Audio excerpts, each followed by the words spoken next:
has been in power. And then during our tenure, when there were incidents involving the security and autonomy and authority of bureaucrats, such as the Durga Shakti Nagpal case, you found the Congress president intervening immediately. You found the Congress party standing up for the autonomy and freedom of bureaucrats. So, as you can imagine, we welcome the fact that the BJP has also decided to endorse the Congress party's approach on bureaucracy. Then we have a point saying education, health, water, energy and roads will be priority. But who said they are not priorities? They've been priorities since 1947. And they've also had 6 years in power with these priorities. We've had 10 years in power. Is that a valuable contribution to your appreciation of the BJP's work? What else are they giving us? Transparency in government. E-auction will be promoted. This is point number 4. First of all, we had sought in vain the cooperation of the BJP in passing anti-corruption legislation, the public procurement bill, the implementation of the Whistleblower Act. Let the BJP act on these, both the recently passed and the pending legislations. They will have our cooperation if they want to pass any of the bills that we put into the 15th Lok Sabha, but their disruptions would not allow us to pass. And of course, the original piece of legislation on transparency was the RTI Act. We're proud of that act. We'd like to see it better implemented in some parts of the country, such as the state of Gujarat, where we've not been able to see the RTI Act functioning as it was intended. We welcome the idea of e-auctions. Again, it would have been wonderful if e-auctions had been used before tendering land in Gujarat to certain favoured industrialists. But since apparently these ideas only come after national power has been taken, we welcome seeing this introduced, and we would like to see it happening transparently in the functioning not only of the BJP government in the centre, but of the BJP governments where they exist in various states. Then there is a point on interministerial coordination. What has this got to do in a national vision document? There are already institutions where cabinet secretary and others are already doing this. This is not something as part of a big vision agenda in the first few days of a new Prime Minister and a new government. Then the 6th point, they simply borrowed UPA language, a people-oriented system. Shabash, we're very happy that the BJP is discovering the UPA virtues of being people-oriented. Number 7 says, addressing concerns related to the economy. What does that mean? Can you imagine a vaguer statement from a government? Has not every government addressed concerns related to the economy? They may have done it well, they may have done it badly. So what does this point mean? I'd be very grateful if somebody can explain this to us. Number 8, infrastructure and investment reform. Again, equally vague. Is every government in every country not concerned with that country's infrastructure? We, UPA, during our last 10 years, we have created 19,500 kilometers of national highways. We've built 5 major new airports. We've upgraded and rebuilt 37 non-metro airports. We have built metro rail in new cities, Jaipur, Bangalore, Mumbai, Hyderabad, Kochi, started. We have increased power generation from 5,58,300 million units to 6,07,200 million units, and increased nuclear power capacity to about 38,000 million units. So, infrastructure, we would like the BJP to prove themselves capable of matching this record to begin with. As far as investment reforms, I worry a little bit about the party that was best known during UPA 2 for opposing FDI in retail, an area in which there were very many investors anxious to come and invest. I hope that they will do better when they are actually seeking to attract investment in the areas that they desire to invest. Number 9, equally vague, implementation of policies in a time-bound manner. Obviously, all policies have to be implemented in a time-bound manner, and we'll give them the time frame. 5 years. They're not coming back after that. So within 5 years, please implement all your policies in a time-bound manner. The electorates will make sure it's time-bound. And number 10, stability and sustainability in government policy. Let us say that that is a very thinly veiled appeal, that they want to be sustained and stable in power for a very long time. Let us simply say that as long as they come up with documents and statements to the nation as vague as this, we're going to have a real doubt, wondering where the stability will come. For stability, you need firm foundations. Our Congress President gave you the example of the firm foundations and the pillars on which our policy and our approach rests. We have yet to see in this document or in any of the statements from the BJP since they have assumed office on the 26th, we have yet to see any firm foundation And stability, I'm afraid, requires firmer foundations than this 10-point agenda. So that is simply my opening remarks. I'm very, very happy to say to you that it's always good to see you all, and I'm so glad you are here in such numbers. Any questions or issues you have, please. Your government pulled off so many accomplishments on all fronts. Why did you lose the election? And this is the question that we are constantly asking the voters who didn't vote for us, and that we're also asking ourselves. You know, there is a process of introspection going on. And I think it's important because, to be honest with you, there was a very interesting article in one of the newspapers, one English newspapers last week, by a foreign political science professor who's a very well-known figure, published many books on Indian politics, James Mann, who has argued in great detail that the one thing this election was not was a verdict on performance. It may have been a verdict on various other deficiencies. We are not claiming any great successes. But I can tell you that on performance, UPA has a 10-year record second to none. There is no 10-year period in the history of independent India where better performance and more progress has been made for the Aam Aadmi and for the people of this country. So it is a particular irony that we still managed to mess up this election. But the performance record is very, very good. I wanted to know from you, there's been a huge clamor within the party, especially from CWC General Secretary, to believe that Rahul Gandhi should be the leader of the House in the Lok Sabha. Mr. Gandhi has been nominated. And they say that if Rahul Gandhi doesn't accept, then he should quit politics. Because the mandate was for him, he was asked to lead the campaign. And even though you have got a drubbing and was 44, you either perform now as leader of the House and be pitted against Narendra Modi, or otherwise quit. What is your response to that? Well, let me say very clearly that the Congress Parliamentary Party gathered in the Central Hall of Parliament last Saturday.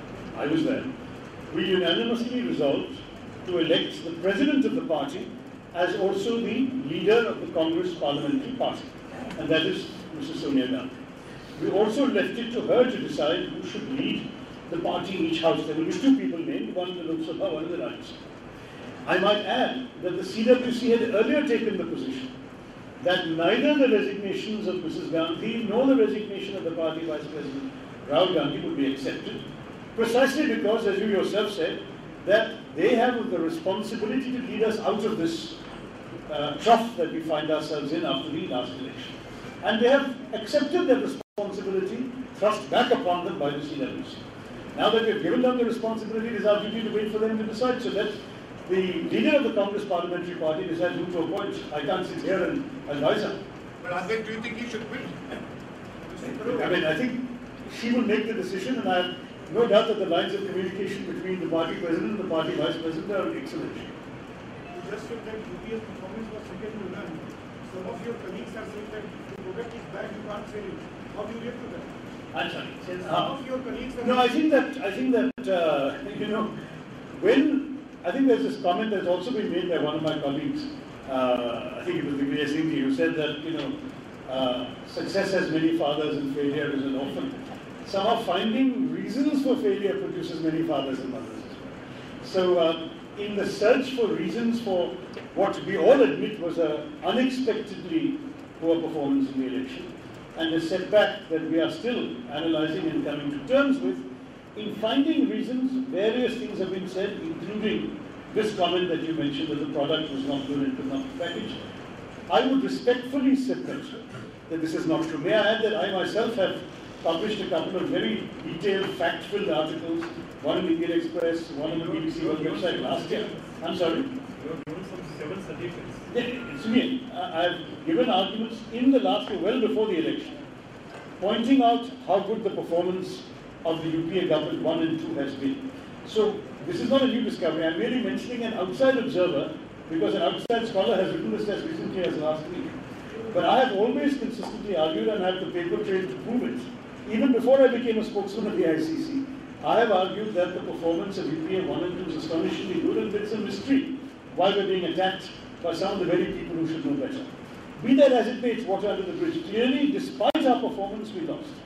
It is not that the performance was not there. There were a number of factors. I can tell you that the Congress President and Vice President are daily receiving dozens of party leaders from around the country from all levels and all parts of the country who are coming and giving their views, their explanations, their suggestions. The process is very much on. Don't think. Sometimes people in the media have been saying to me, "Why we've seen nothing but silence from the party." The silence is the process of introspection. Introspection, by definition, cannot be extrovert. It is something that is taking place within. But I know for a fact, because I myself have been part of these conversations with the President and the Vice President, that many of us are going to them. Many people. And they are seeing people in very large numbers sequentially, one-on-one, listening patiently. They are getting a good sense of what is the feeling within the party as to why what went wrong. Believe me, we're taking this seriously. You don't come down from 211 by the end of UP 18 to 44 without really feeling that you need to find out what happened. And we're doing that. No, I'm just trying to understand. I'll come back to the left side. No, are you putting blame on the organization because when you say the UPA government performance was excellent, UPA 1 and 2. So are you blaming the organization? No, you see, the UPA government is a reflection of the party. The policies followed by UPA 1 and 2 were policies developed and articulated by the Congress Party and the UPA member parties on the basis of the fundamental convictions of the party. So why do we do certain things? We do them because they fit in within these four fundamental pillars that Sonia Gandhi ji spoke about on Sunday. So you really have to look at this picture. I know that frankly in the media the narrative of clash, a binary narrative is always more interesting. Prime Minister versus party president, Congress party versus UPA government. Reality isn't like that. Very often the same people are in both places. And very often what one does is a result of proposals by the other. This was a seamless thing. Whatever has gone right, both can take credit. Whatever has gone wrong, both will find out the reasons and the answers. Okay, now look, I'm sorry. Keeping with the times, I instinctively turn to the right. Now I'll turn to the left. बताइए. आपकी party के podium से आपके senior minister Anand Sharma, Chidambaram, तमाम लोगों ने कहा कि ओपिनियन पोल और एग्जिट पोल जो होते हैं स्पॉन्सर्ड है, फैब्रिकेटेड है और मीडिया की क्रेडिबिलिटी पे आपने लगातार सवाल खड़े किए और ये बताया कि बायस है. अब जब हमारे सब्सक्रिप्शन से भी हमारे एग्जिट पोल से भी ज्यादा सीट ले आए, आप तो सज्जन आदमी हो सर, क्या आपको ऐसा नहीं लगता कि आप लोग को माफी मांगनी चाहिए मीडिया से? देखिए मेरे ख्याल में हमको मीडिया को कभी ऐसे आरोप नहीं दिया कि हम लोग बायस्ड है. हमने कहा कि हमारे देश के इतिहास में ना पोलिंग ना एग्जिट पोलिंग बहुत एक्यूरेट रहा है. आप देखिए 25 साल से ये चल रहे हैं, कितने पोल्स हैं जो एक्यूरेट हैं और कितने पोल्स हैं जो इनएक्यूरेट हैं. 2004 में सारे पोल्स कहे कि बीजेपी वापस आ गए, हम जीत गए. 2009 में सारे पोल्स कहे कि बीजेपी हमें डिफीट करके फिर सरकार बनी, हम फिर वापस आ गए. मतलब 2014 में हम 25 साल के एविडेंस के साथ हमने कहा कि देखिए इस पोल्स को विश्वास करना मुश्किल है. आप लोग की गलती, हमने कहा मीडिया की गलती ये है कि आप ये पोल्स को विश्वास कर रहे हैं और आप लिख रहे हैं जैसे जनता ने वोट कर चुके हैं. ये हम मान लीजिए, लेकिन उससे ज्यादा आरोप हम नहीं किए, इसलिए माफी मांगने की मेरे ख्याल में जरूरत नहीं. लेकिन मैं एक चीज कहूँ, हमने कहा कि पोल्स एक्यूरेट नहीं थे, अभी इस साइड पे भी एक्यूरेट नहीं रहा. इसीलिए बीजेपी यूपी एनडीए को 333 देगा भी, तो ये भी देख लीजिए कि एक्यूरेसी दोनों तरफ से ठीक नहीं हुआ. मैं खुद एक डिस्कशन में पार्टिसिपेट किया था एक चैनल पे इलेक्शन रिजल्ट के एक हफ्ते पहले, जिसमें हमने 2 पॉइंट बताए पोल्स के बारे में. एक चीज़ ये है कि कांग्रेस पार्टी की सपोर्ट सारे पोल्स अंडर काउंट करते हैं, क्योंकि हमारे जैसे वोटर्स हैं, जैसे चाय वाले, इस बार तो चाय वाले शायद हमारे पास नहीं रहे, लेकिन उस बार आप पहले इलेक्शन में देख लीजिए कि चाय वाले हमारे वोटर्स हैं, नर्सेस हमारे वोटर्स हैं, शॉप असिस्टेंट्स हमारे वोटर्स हैं, बाजार में सब्जी बिकने वाले वो तो हमारे वोटर्स हैं, फिशर जो फिश को बेचते हैं वो, दीज आर नॉमिनल वोटर्स. उनको कोई कॉन्टैक्ट नहीं करते हैं पोलिंग करने में, तो इसलिए historically Congress support has been undercounted. And the second point was that big victories have been underestimated. हमने खुद कहा कि 2004 में जवाब देखा और उससे भी ज्यादा 2009 में जवाब देखा, कोई भी पोल कहा भी नहीं, डिडंट कम क्लोज. तो ये दोनों पॉइंट हैं. लग रहा है कि इस बार शायद कांग्रेस सपोर्ट को अंडर काउंट नहीं किया, लेकिन ये सच है कि बिग विक्ट्री को अंडर एस्टिमेट किया. तो पोलिंग हमारे देश में अभी भी एक इनएग्जैक्ट साइंस है, ये मैं अभी भी कहूँगा और इसके लिए माफी माफी नहीं मांगूंगा जी।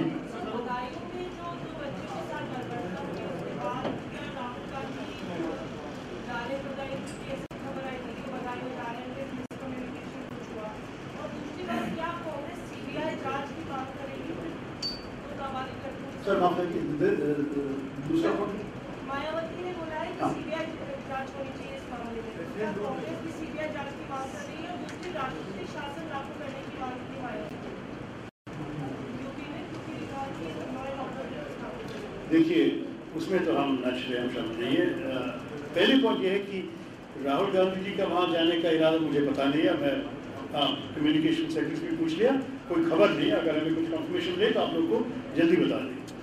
और जो सीबीआई को सारी चीज़ सीबीआई के हाथ में देने की खास जरूरत नहीं। अगर जरूरत पड़े, अगर पुलिस इन्वेस्टिगेशन में कोई वीकनेसेस हैं तो हम भी इसके बारे में सोच सकते हैं। लेकिन अभी ये पुलिस के हाथ में है, स्टेट गवर्नमेंट के और पुलिस के हाथ में है, और उनको अपना काम करने दीजिए। They must do their work. तो हम देखिए, इससे ज़्यादा नहीं बोल सकता हूँ। लेकिन अभी राहुल गांधी जी के बारे में आप लोग जो कहा will find out get back. लेकिन अभी तो हम ना सीबीआई इंक्वायरी मांग रहे हैं, ना प्रेसिडेंट्स रूल मांग रहे हैं। हम ये विषय को जरा सा स्टडी कर रहे हैं। How do you look at that lawlessness in the state? Look, we are concerned about lawlessness anywhere in India. I mean, from our point of view, UP is a state where particular attention should be paid to law and order because of the riots that scarred the face of that state last year. There is already the eyes of the nation are trained on the law and order situation in that state. But we are not right now sitting here condemning the state government. We are urging the state government to take every possible measure. First of all, to investigate this crime and to punish the wrongdoers. And secondly, to ensure that these things don't happen. But we're not going beyond that today. I'm not saying we may not have more to say later. Right now, this is as far as we go. According to the report from yourself, suggested that Mr. Gandhi should take up the leader of this challenge. And what is the sense of it? No, I had spoken at a time when we were still speaking publicly. I should read out to you. During her address to us on Saturday, the Congress President said, I've been asked by the CWC to undertake whatever steps necessary to revamp the party organization at all levels. Your inputs, your experience, your assessment of our strengths and weaknesses, rather than public acrimony, will be critical to that exercise. So after that, I have preferred to confine my suggestions to within the party and to the leaders concerned directly. So please excuse me for not repeating certain views, but I have made the general point in the past and prepared to make it again, that the political leadership of the party has to be the face of the party to the nation as well. So And that is, I'm talking about the political leadership of the party. I'll leave it there. Okay, I've already come to let me go to somebody who hasn't asked a question. I'll come back to you again. Ji. Sir आप तो ये कह रहे हैं कि आप अपना opinion अपने पास रख रहे हैं, लेकिन कांग्रेस के दूसरे जो लीडर्स हैं, जोर चंद देव, उन्होंने कहा है कि जो एडवाइजर कांग्रेस प्रेसिडेंट और वाइस प्रेसिडेंट के आसपास थे, उन लोगों ने रिसीव किया। कल ही केरल से आपके स्टेट से जो मिनिस्टर है, फॉर्मर मिनिस्टर, उन्होंने सीधा सीधा राहुल गांधी के ऊपर सवाल उठाया। ऐसे लोगों का क्या करें? देखिए, वो केरला में जो जिसने कहा, हम कहेंगे कि तो ये इनएप्रोप्रिएट लफ्ज़ थे, ऐसे शब्द हम राजनीति में और एक पार्टी के अंदर कभी इस्तेमाल नहीं करते हैं। और आपको शायद पता है कि AICC ने उनको सस्पेंशन दिया है पेंडिंग इंक्वायरी में। शायद वो अपॉलोजाइज करेगा, क्लैरिफाई करेगा, मुझे मालूम नहीं। लेकिन अभी तक उनका स्टेटस ये है कि सस्पेंशन हो गया है। बाकी सब जो लोग कह रहे हैं, उनका पूरा हक है कि आके कांग्रेस प्रेसिडेंट को, कांग्रेस वाइस प्रेसिडेंट को या उनके स्टेट के जनरल सेक्रेटरी को सारे इसको समझा सकेंगे। हमारे जो आजकल के प्रोसेस चल रहे हैं, कांग्रेस प्रेसिडेंट सारे ओपिनियन समझ के ही निश्चय करेगी अंत में कि हमारी पार्टी के लिए किस तरह की रिवाइवल होना चाहिए। मैं ये भी कहूँगा कि कांग्रेस प्रेसिडेंट मॉरल रिस्पॉन्सिबिलिटी मांगे, प्रेसिडेंट और वाइस प्रेसिडेंट दोनों CWC के साथ, और CWC ने इसको रिजेक्ट करके कहा कि नहीं, आप लोग ही नहीं। उसके बाद उन दोनों के बारे में बोलने में कोई मतलब नहीं है, क्योंकि जिम्मेदारी इनको वापस दिया है। CWC हमारे हाईएस्ट डिसीजन मेकिंग बॉडी है। और उसके बाद यस, आपने कहा, जो कहा ठीक ही कहा कि बहुत लोग उनके ओपिनियन एक्सप्रेस किए हैं। उसके बाद अभी पार्लियामेंट्री पार्टी में प्रेसिडेंट आके जो जोरचंद देव जो एडवाइजर की बात कर रहे हैं, जो कांग्रेस प्रेसिडेंट और वाइस प्रेसिडेंट के आसपास जो टीम राहुल या जो भी है उनके ऊपर जो सवाल उठा रहे हैं उस पर आप देखिए, कोई भी ऑफिस बेरर का हक है कि उनके स्टाफ को खुद चुन ले. You cannot tell me who should advise me, right? I can take as much advice as I want from whoever I want. तो ये कभी मत सोचिए कि हमारे वाइस प्रेसिडेंट को सिर्फ एक ग्रुप एडवाइजर्स हैं. हम सब उनके एडवाइजर्स हैं. जब वो यूपीए में कांग्रेस वाइस प्रेसिडेंट बना, क्या उनके एडवाइजर्स में कोई यूपीए मंत्री नहीं थे, कोई मिनिस्टर्स ऑफ स्टेट उनके दोस्त नहीं थे? क्या हम लोग जो सरकार में काम करते थे उनसे कभी बात नहीं करते थे? सिर्फ 3-4 एडवाइजर उनके साथ एक कमरे के अंदर बैठ के बात कर रहे थे. ये भी सोचिए कि इसमें कुछ लॉजिक होना चाहिए. जब वाइस प्रेसिडेंट कुछ काम के लिए कोई एडवाइजर्स के साथ या कोई सेक्रेटरी के साथ या कोई असिस्टेंट के साथ बात करते हैं, इसका मतलब ये नहीं है कि कोई और एडवाइजर्स नहीं है. There cannot be that there is no other source of advice available to him. Rahul Gandhi is somebody who has gone through the country. He has seen people in every state. He has talked to party leaders, ministers from all backgrounds. He is not confining himself to the 3 or 4 people on his staff. So ये भी सोचिए, I think that if there is a failure of advice, we are all equally responsible because we have all been as advisors to a greater or lesser degree, all of us in the party. So I'm taking people who have not asked me anything. Other arguments.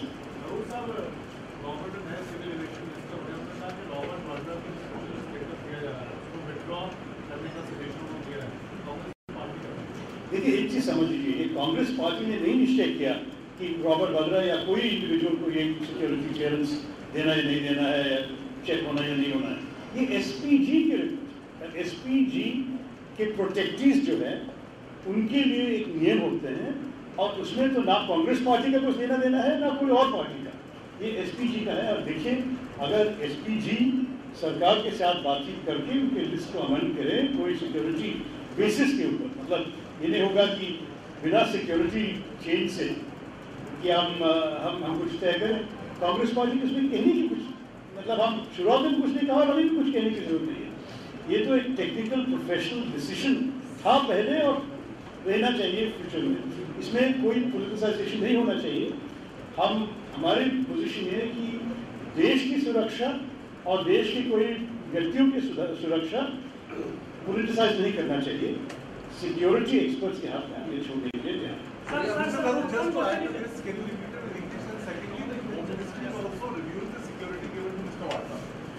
My position is very clear. The Congress party had nothing to do with either the grant or the withdrawal of security to any individual. We have always believed that security of the nation and the security of certain prominent individuals in the nation is a matter for the security professionals and not something to be politicized. Therefore, we neither made a political issue out of the grant of security, nor do we think it is appropriate for anyone to make a political issue and demand the withdrawal of security. The issue must be left to the security professionals. Whatever they decide will be, we assume, on the basis of a proper threat assessment and a proper judgment as to how security cover should or should not be granted. You understand that the Home Ministry and the SPG and other bodies normally go through periodic reviews of security provisions and of the beneficiaries of security. Let us leave it to them to do a professional job. As I said before, I repeat again, the Congress party has not taken a position on this in the past, will not take a position on this in the future. It is a matter for the professionals of security to make decisions on security. Somaiya ने राहुल गांधी का पहले आरोप लगाए थे जब defence minister के तौर पर. आज फिर वो एज डिफेंस और सोमैया वहीं पर है. आपको लगता है आप चाहेंगे कि इस्तीफा होना चाहिए राहुल गांधी का या मांगे सोमैया? देखिए, हम कोई व्यक्ति के खिलाफ नहीं, लेकिन हम एक चीज जानना चाहते हैं. When the BJP attacks people in the Congress when they are serving in government and accuses them of corruption, and the same BJP appoints the same people as ministers, then the larger question that comes to our mind is, does it not show that all the attacks of the BJP on the UPA ministers were purely political? Because clearly if they were substantive attacks, if they genuinely believed in their attacks, then they would not change their position the moment the person concerned changes the party. It cannot be that Mr. X is corrupt when he's in the UPA and is lily white when he's in the BJP. So my question is not, you have asked me a question, I am asking the BJP a question. How serious are you, Mr. Kiran Somaya, how serious are you, BJP, about the various accusations you have made against various UPA ministers? Is a simple case of where you stand depends on where you sit. If you sit on the BJP side, you are fine. If you sit on the UPA side, then the stand is against you. इसका क्या मतलब होता है? I'm leaving to them to figure. Last two questions. Yeah, my last two. My question is related to the Lok Sabha. As you are claiming that our fight is with the ideology. My question is rather than fighting this Lok Sabha election with the ideology, you have fought this election with the personality. So do you think this is a completely strategical failure of that defeat? No, but listen, you have to understand that the BJP projected the personality instead of the ideology. The ideology has failed to win a majority of the elections in the history of our democracy. Other than the elections of 98 and 99, the ideology today represented by the BJP, earlier by the Jan Sangh and others, has never ever attracted a significant majority of votes or seats in this country. So therefore they have chosen a different tactic, which is to project an individual, which left us no choice but to oppose the individual because we have to fight on the battlefield that we have before us. We continue to oppose the ideology. We have never changed our view on the ideology. But you cannot criticize us for fighting a campaign against an individual when that individual is being projected. Look at the posters even today in literary parts of our country. There are posters of Sri Modi, not so much posters about BJP ideology. It has been, from their side, a personality-centered campaign, and that's why we had to fight on them. Sir, on this, Nripendra Mishra's ordinance, will the Congress party support it? Look, I don't think that that particular issue has been brought to us by the ruling party. The normal procedure on any such matter is that the government will come to the head of the party or the appropriate person if it's a parliamentary matter and say, look, we will appreciate your cooperation. When such a request comes, I'm sure the party will consider it. Remember that we are only talking principles here. Not one person in the Congress has said one word against the individual concerned. We are just saying this is the same BJP that opposed ordinances when UPA passed. Why is the ordinance route suddenly appropriate in this case when Parliament is meeting next week? This is our question. Please understand that, we are not trying to conduct opposition the way the BJP conducted opposition. We want to remain at the level of policy, of principle. We want to ask questions in a pointed way. We believe the opposition exists to serve the nation just as much as the government exists to serve the nation. We are not there to merely point accusing fingers at individuals and give blame to individuals. So let us leave Mr. Mishra out of this. What is the BJP stand on the suitability of ordinances? Not just in this case, but in future cases. And how can they reconcile that to the stand they took when the UPA tried to produce ordinances? That is my question. Thank you very much. Ravi Shankar Prasad said there should be a debate on uniform civil code. Does the Congress agree with it? Should there be the country is going through a very important transition now. We appreciate that. But that does not imply a license to reopen every sensitive issue that can tear this country apart in terms of emotions and political anxieties. We have already seen an unnecessary controversy over Article 370, immediately withdrawn after that trial balloon was floated. The Uniform Civil Code is an issue on which there are many communities who have separate personal laws, not just Muslims as some in the BJP keep alleging. There is also a civil code for the Sikhs. There are personal laws for Christian communities. There are personal laws available to the Parsis. Are we now today going to show everybody who is not a Hindu that somehow they have to subscribe to somebody else's definition of how they should lead the most sensitive aspects of their personal life, marriage, inheritance, divorce, death? I mean, these are incredibly sensitive questions. When such issues were raised during the campaign, Mr. Modi had issued a statement telling his own supporters, do not create distractions from our central message. I would ask him respectfully today, are you going to encourage such distractions from what you have said is your central message of development? Does this have anything to do with the development agenda on which you contested this election, and on which clearly 31% of the nation has voted for you? We respect that mandate. We will always respect the people's verdict. But should you be reopening extremely contentious and sensitive issues? Should you be provoking unpleasantness, division and bitterness in a society that is just coming forward after an election. Is this the kind of distraction that the nation can afford? That is our question. Sir, I have Thank one you. question. Mr. Tarun, on BJP and AIDMK,